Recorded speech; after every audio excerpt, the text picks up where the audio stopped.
Promotional consideration paid for by the following. Hello and welcome once again to Quick Shot Reviews for Cheap Shot Entertainment. Today's video is going to be my review of Venom, Let There Be Carnage. Now, I may have a slightly different view to a lot of people that I've talked to about this film. However, it is my view and my views are my own, and I just like to share them because I love going to the movies. That being said, you are the Cheap Shot Nation, and you also have an opinion too. If you want to leave that opinion on this film in the comments section, then please do. And also, please drop us a like and subscribe and join us on all social media channels, including Twitter, Instagram, and Facebook. So, without further to do, let's get on with the main part of the video and review Venom, Let There Be Carnage from 2021.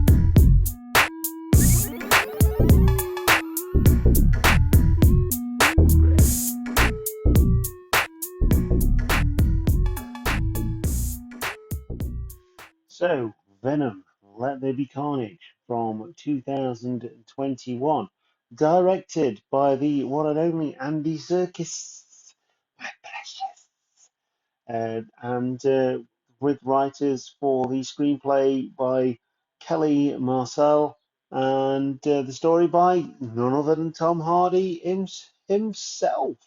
It also stars Tom Hardy, Woody Harrelson, and Michelle Williams, as well as Naomi Harris, Reed Scott, Peggy Lou, who plays Mrs. Chen, and yeah, quite a few other people as well.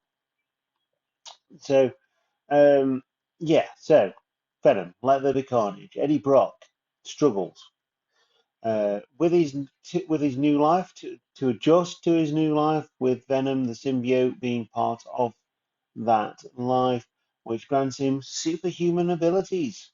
And he's a lethal vigilante. Brock attempts to reignite his career by interviewing serial killer Cletus Cassidy, who becomes host to the symbiote Carnage, hence the name.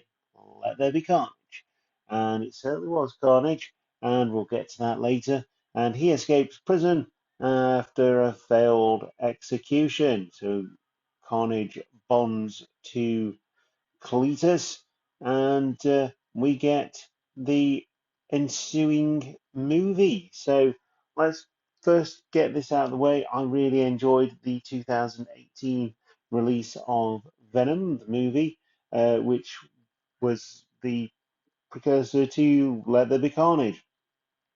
And I'm not by any means a particular fan of Marvel movies. I find them really entertaining. They are very well made for the most part, and um, they just saturate everything about movie culture at the moment.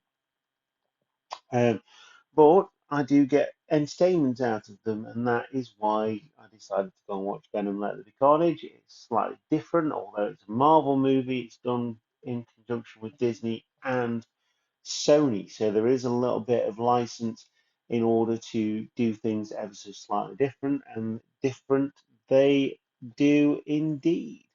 It was actually a pretty run-of-the-mill movie, this. It was exactly what I was expecting, which can't say for the first one that I wasn't expecting that. I actually didn't watch the first movie until this movie came out, and I watched the first movie in preparation for this movie and really enjoyed it, which made me very disappointed for this movie. And with the writers Kelly Marcel and Tom Hardy, they put together a movie that was entertaining, that was, but something was a little off with it. It sort of had to tick the Marvel Disney movie boxes, and that for me sits quite heavily because Venom kind of didn't. It did what it needed to do, and there's like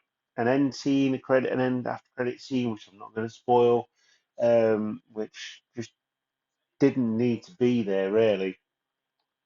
And yeah, it was a bit flaccid, lacking in depth, this one, and it was essentially just flashy CGI and symbiote fights, and some attempt to appeal to the sub-story nature of the cinema with Brock and Anne. Of course, they were together in the first one, and then they split up, and the Doctor came along.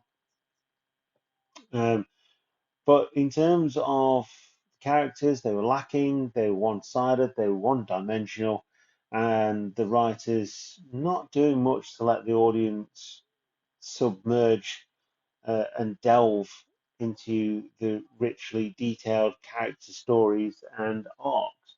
It was just, here you go, here's another symbiote. We're gonna let Woody Harrelson do what Woody Harrelson does.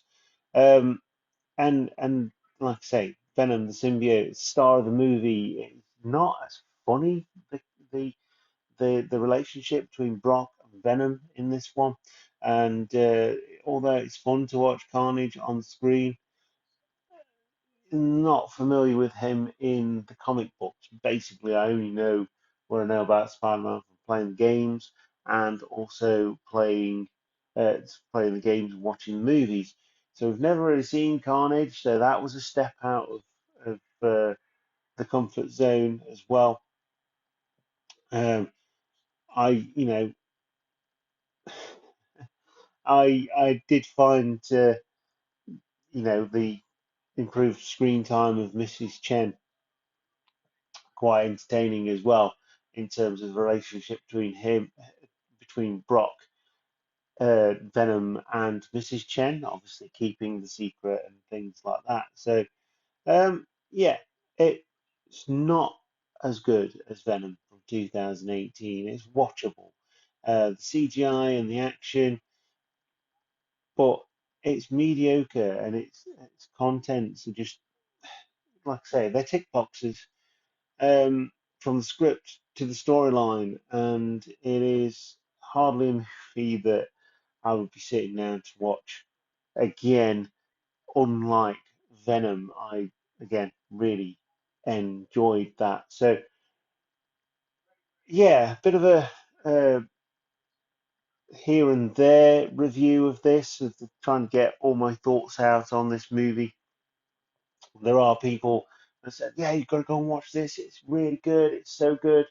Like I say, I don't think it was as good as 2018. Not a bad movie by any means, but I think if you're a fan of Marvel and you're a fan of Spider-Man and Carnage and Venom, then why not? Just go and watch it. Make up your own mind. These are, as I always say, my thoughts on a movie. Make up your own mind. But if you've sat and listened to me ramble on about Venom Let There Be Carnage from 2021, I thank you very much. Make sure you click the subscribe button and like the video, as well as leaving the comments in the comments section, and letting us know what you think of Venom Let There Be Carnage.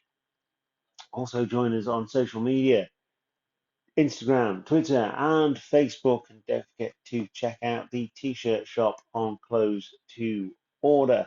That's Cheap Shot Nation on Close to order t-shirts as well. Going to get some new t-shirts on there and some new designs very, very soon.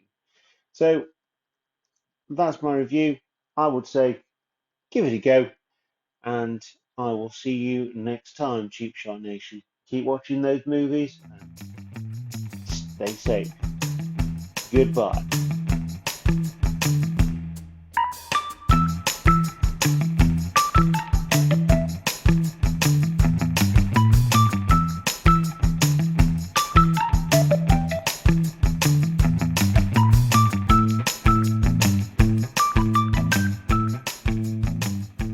Bye.